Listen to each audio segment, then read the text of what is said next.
calling all sports fans and athletes. Have you ever longed for a place to converse about your passion for sports? Hang out, talk sports, meet athletes, and be heard. Sports Chat TV. And here's your host, Brooke Brown. Chat TV, everybody. Tonight we're going to be talking about Finswimming. Yes, I know you've never heard of it, or some of you have, but that's why you're here. You're watching this show. I thank my guest for joining me. He's going to introduce himself and tell you why he's the expert. And we're going to learn and chat a little bit about this sport and hopefully get you guys enthused about Finswimming. So welcome, Jens. Yeah, thank you for having me, Brooke. Yeah, I introduce myself then. My name is Jens Graikowski. I'm father and trainer of British Finswimming champion Jens Graikowski. That probably makes me maybe a bit of an expert in this sport. I've been doing this sport for a good 30 years now, so I do know a bit about it. I also work as press officer for the British Finswimming Association, so I have pretty strong connections to, well, basically the worldwide Finswimming scene. Sweet. Yeah, it's good. Actually, until you contacted me about the sport, I had not actually really known much about it myself. So I did some research and saw some videos, and I think it's pretty cool. So for those out there, could you explain a little bit more about, I'm sure people have heard of fins, for scuba diving, and I'm sure they've heard about swimming, but not them together, and why this is such a great sport. Could you kind of do an intro about, the intricacies of the sport? Okay. Well, Finswimming is, you're probably right there, Finswimming is not a very popular sport. Though in Europe it is much more popular probably than it is in the States. States have almost no Finswimming team to speak of, which is a shame because there is great talent there. I know that. I've been in contact with several Finswimmers over in the States, and I know they have great talent. But it's not very well known. Probably living a bit in the shadow of its big cousin, swimming.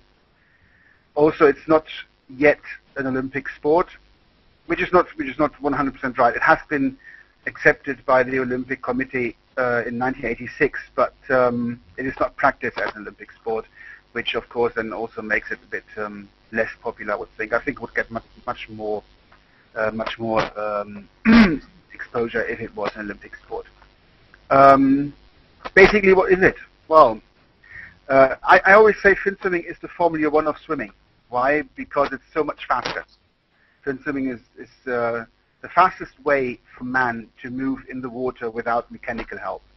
So purely muscle propelled. We use obviously fins, that's why it's called Finswimming. Those can be monofins. Monofins is one big fin that is connected to both feet. Some of you might know that from free diving, for example. Free divers nowadays quite often use monofins because they save a lot of energy and they can dive faster and deeper. It can also be done with so-called bifins or stereo fins, which would be more, which you probably know more as normal swimming fins. All right. And do you think is a possibility, like you said, it's not really known here in the States, but there are some athletes here that would excel in the sport. Do you think that if there was a little bit more exposure, people like such as this show or anything, that would help propel the sport a little bit more here, or do you think it's going to primarily stay a European sport? No, I think it would. All right, there are obviously sports that are better known in some countries than in others, and you for example have your sports like American football. That is basically unknown, but not played in or not practiced in other countries. While we here, for example, have maybe more our football, the real football, which is which is probably better known or more played in, more practiced in Europe and other countries. I think if we could make it a bit more popular in America, I think America could be a fantastic country, a fantastic nation for Finswimming, because, like I said, there is really good talent. You have some really good fin swimmers in Texas, and I think you also have the infrastructure and everything to make this sport really big. So, in my opinion, to make fin swimming much more popular worldwide would be to make it more popular in the States. Okay. Well, I could see that. I mean, it's interesting how the as you mentioned, the Olympics is not recognized in the Olympics. I mean, the Olympics just took out softball, which is, you know, still pretty popular here in the States as an Olympic sport. So, do you think that if there's like an appeal or a campaign to get fin swimming at, you know, the Olympic Committee to consider it as a sport, that worldwide coverage could, you know, be the ticket, right, to getting fin swimming known? Yeah, opinions in the worldwide fin swimming scene differ there quite a lot. There are those who don't really want fin swimming in the Olympic Games. For several reasons. For example, they think that it will then be too commercialized, also doping abuse and stuff like that sort of comes along really with Olympic Games. Fin swimming is officially an Olympic sport. The rules and the disciplines of fin swimming have been recognized and accepted by the committee in 1986. Okay. So it has been an official Olympic sport for quite some time, but to actually be practiced and you are a sports buff, I mean, you know about all these things, to actually be practiced in Olympic Games, it has to fulfill several conditions. What they call a widely practiced sport. So it has to be a sport that has to be practiced in at least 70, for men, in at least 75 countries in the world. It has to be very well known in those countries. Equipment has to be widely available and things like this, which fin swimming all fulfills. All these conditions it does fulfill. But as you just mentioned with softball, the ways of the Olympic Committee are sometimes not for us mere men. Okay. I think if you would pay a certain Olympic Committee member a Jaguar, and the next one you build a house in Saint-Tropez, you will probably get in, I would think. But otherwise, it would be a bit difficult. All right. Yeah. So obviously, I know the viewers out there or those who will watch this in the future. I can't show you any footage, but you can go watch yourself. There's plenty of places you can watch. So being that you said it's a very fast swimming, it's faster than the normal swimming we have seen. Being that, you use a lot of muscles in the fins helping propelling you forward. Do you think that that type of intricate, because a lot of people talk about certain sports being faster than others. So do you think that maybe perhaps if America figured out, oh, this is a cool and exciting sport being, based on the speed of the sport, that maybe could set it off here as well? Absolutely. It's not only the speed of the sport, it's also the elegance of a fin swimmer. It's you watched a video the other day, I think, of the World Championship in China, if I remember correctly. Yeah. And you saw first how fast a fin swimmer can go. A top fin swimmer reaches up to 13 kilometers an hour in the water. That's amazing. That's good. That's a good 3.5 to 4 kilometers faster than the world champion in normal swimming. So it is amazingly fast, and because it has this sort of wave movement. It's this undulating movement, which is just like a dolphin or like an orca. It is the natural movement in the water. It is very, very elegant and very, very fast. And that makes it really, really exciting to watch a fin swimming race. Can be amazingly exciting when they touch the wall, just like in split seconds difference. That's why I always call it. It's like the Formula One, because in fin swimming it's like a hundredth of a second or a tenth of a second counts. All right, like you said, the other swimming sports that we're going to see in the Olympics coming up, do they have the same type of events where you do like relays? Solo events, just like we've seen Michael Phelps, and he's known worldwide because of all the gold medals he won last time. Just to throw out a name you guys might recognize. But do we have these type of events in fin swimming as well? Actually, yeah. The disciplines of fin swimming are almost exactly the same as in swimming. So with the difference that we have surface races and we have the so-called apnea races, so the underwater races, which is only 50 meter. There's only one discipline in apnea, which is 50 meter. But the races on the surface are almost exactly the same as in swimming. So we have 50 meter surface races, we have 100 meter, 200 meter, 400 meter, 800 meter, up to 1,500 meter, and then we have our 4x50 and 4x100 relays. And then we have open water events, which means they take place in a lake or in the open sea. And they then, on the other hand, they're much, much longer. They go from 3,000 meters, 6,000 meter, up to 12,000 meter and even 25,000 meter. Wow. And I'm assuming that there's men's and women's heats. Like there's a men's and a Absolutely, yeah. Is this sport allowed for any co-ed events? For? Like, both men and women on a team, like say they're on a relay and there's both. Oh, no. They're even relay, there are men's heats and women's heats. Okay. There's no mixed heats, no.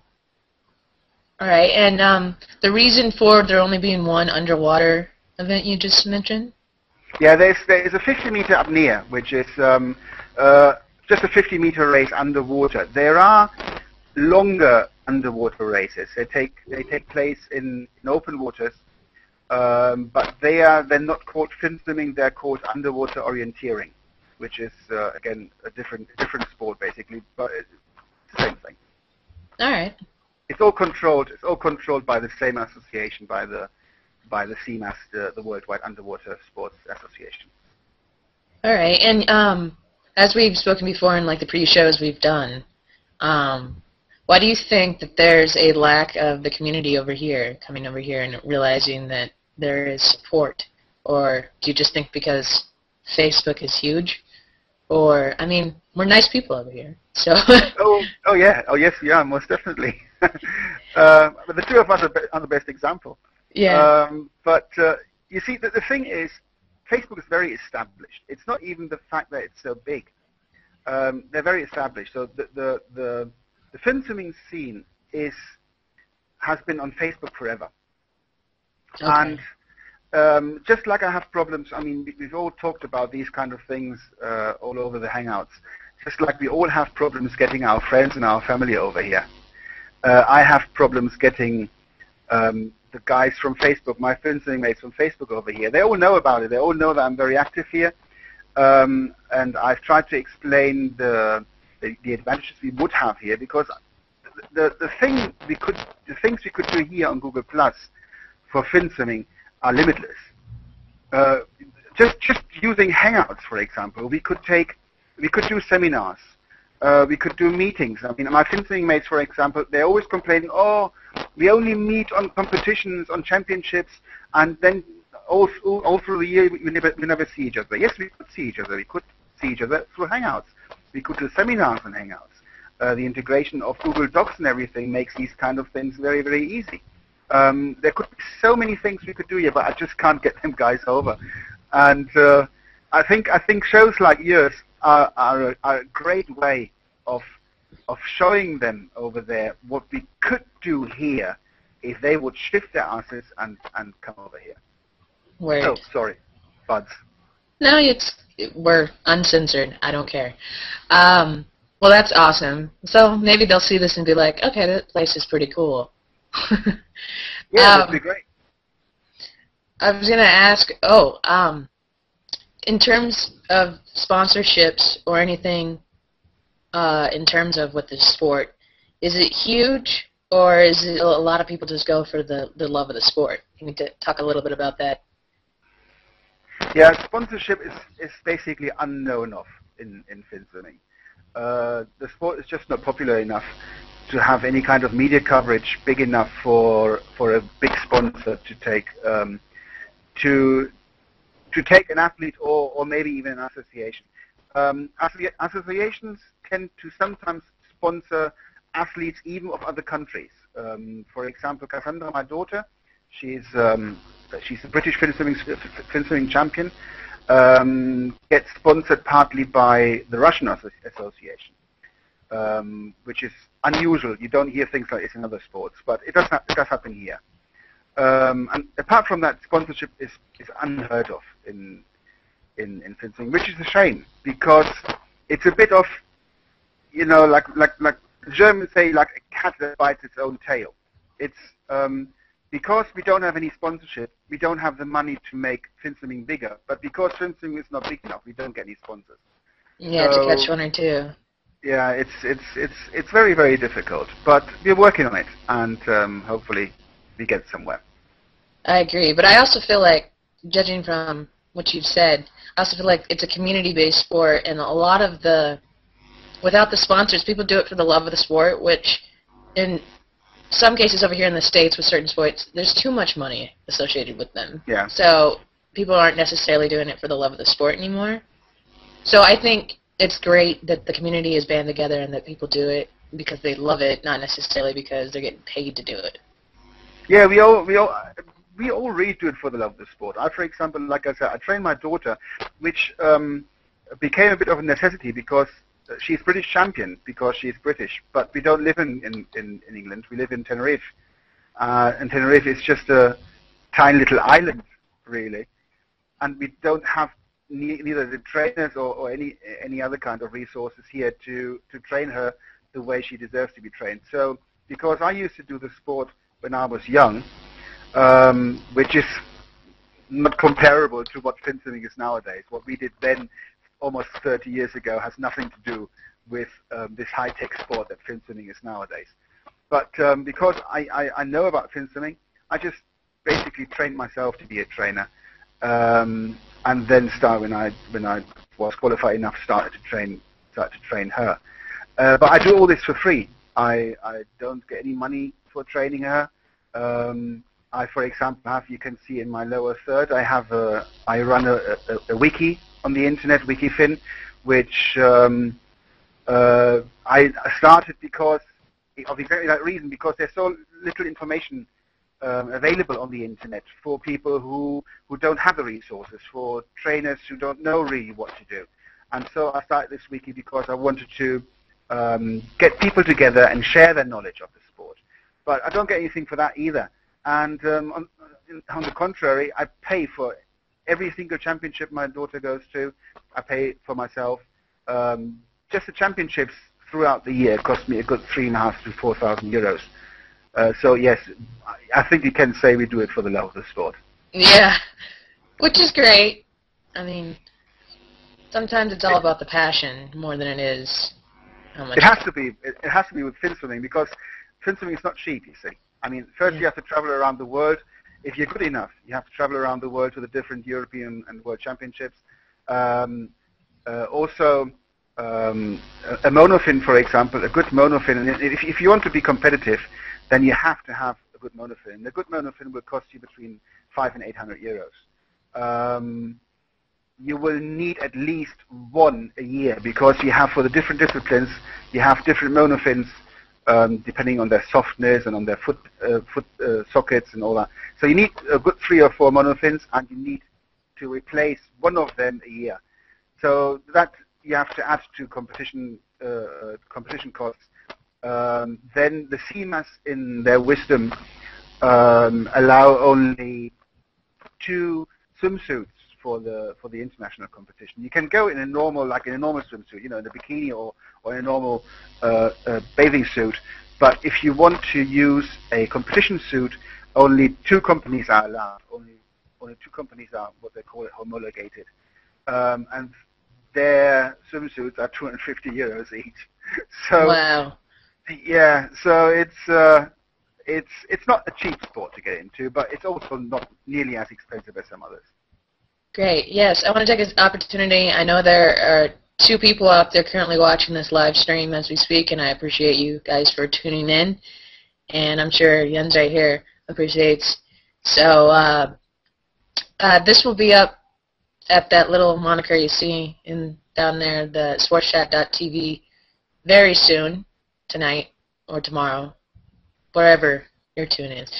But yeah, we're just kind of getting everybody introduced to the sport, and just want to say that shows like this I love, because I love learning about new sports. I may know a lot about a lot of sports, but it's been nice and invigorating for me to learn from Jens here and doing my own research about Finswimming. So is there anything else that those who may be a swimmer but are like, Finswimming, should think about, or what? Well, if you are a swimmer already, obviously you do have an advantage if you are a good swimmer, but you will have to completely relearn everything, because the motions of a swimmer have absolutely nothing to do with what a fin swimmer does. All our power comes from the back and from the stomach, and partly from the thighs, while swimmers get their speed through their arms and leg movements. It's a completely different but very, very elegant motion. Have a look on all your viewers, have a look on YouTube, because there are some Finswimming videos around on YouTube. And you can also have a look for Cassandra's videos. I do videos on a regular basis to support her with her training. And I post them on YouTube, and they're all public, so you can all look for them. The motion is very, very different to swimming. But I've talked to so many swimmers and let them try a monofin, and I've converted loads of them, because once they have a monofin on their feet, and once they try that natural movement like a dolphin in the water, and once they see the speed and feel the speed in the water, they'll never go back to swimming. Yeah, I'm sitting here going, I used to swim for fun as a kid, and I'm like, this sounds like fun. It is great fun, especially if you are a kid. If you get your children into fin swimming, because they feel like mermaids, you know. It was really, really good when we went to the British Championships last year. I trained Cassandra in the international pool in Cardiff in Wales, and while we were training, a school class came in with their teachers, and obviously they've never seen a fin swimmer before. It is not a very popular sport in the UK either, so they've never seen a fin swimmer before, and they saw Cassandra sort of go in her wave movement elegantly through the water, and they were fascinated by it straight away.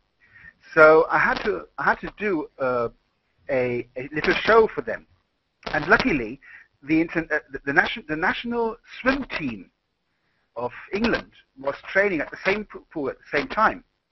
So we did a race between their top swimmer and my 14-year-old daughter. So their male top swimmer, the top English swimmer, and my 14-year-old daughter. My daughter gave him a head start of a good 4 to 5 meters. And after 100 meters, she still hit the wall a good 3 to 4 meters before him. So that was absolutely amazing. And the kids, the little children, they were on the tribunes, and they were shouting, "Mermaid! Mermaid! Mermaid!" And it was absolutely amazing. It was such a fantastic feeling. It was really, really good. And children love it. Children love fin swimming because it makes them feel like mermaids. Oh, that's awesome. So that's good. It's a good positive outlook for maybe the future in terms of maybe those continuing the sport and maybe perhaps changing the lack of popularity to huge. Is there any last thoughts? I haven't seen any comments. Of course, I'm not currently looking. Thank you to the 2 viewers still out there. I appreciate it. And anybody who in the future who will be watching this, I'm sure we'll do maybe more in the future as well. But I would like to thank my guest, Jens, for joining, because it's pretty late his time. And Anytime. And if you have anything else you would like to say about the sport or anything, go ahead, Jens. Or is no, I think we've covered it all. But if you ever have the possibility to put on a monofin, try it, because I can promise you'll be fascinated. All right, I'm fascinated. And I'm just sitting here. So anyway, I'd like to thank. And I give you a chance to put on my fins. Yeah. All right. Well, yes, I'd like to thank all of you tonight. Have a great evening. Thanks to Jens again, and look for this on sportschat.tv as soon as possible. It'll be up, and thanks for tuning in, everybody. Have a great evening, morning, afternoon, whatever your time is, and talk to you in the future.